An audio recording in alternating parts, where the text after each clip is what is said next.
દિવાળી એ ખુશી અને રોશનીનો તહેવાર છે, પણ એમાં કેવું રહે છે કે આપણે તો આપણો તહેવાર ખુશીથી મનાવીએ, પણ જે લોકો એટલી મહેનત કરી છે દીવડા બનાવવામાં, સ્ટીકર્સ બનાવવામાં, રંગોળીના કલર્સ વેચે છે, ફટાકડા વેચે છે, એ લોકોનું શું?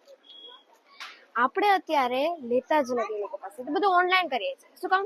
2 મિનિટમાં આવી જશે એટલે.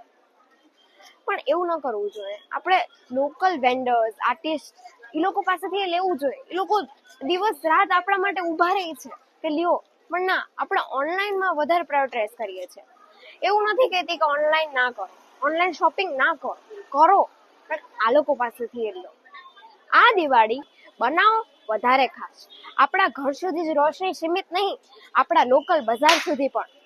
આ દિવાળી સપોર્ટ કરો વોકલ ફોર લોકલ. એન્ડ હા, આ ચેનલમાં હું તમને દેખાડીશ દિવાળીની સિરીઝ, જેમાં કોણ નવું શું આવ્યું છે અને લોકલ વેન્ડર્સ, લોકલ આર્ટિશિયન્સ, જે લોકો પોતાની મહેનત કરે છે, એ હું તમને દેખાડીશ. તો સ્ટે ટ્યુન એન્ડ જય શ્રી રામ.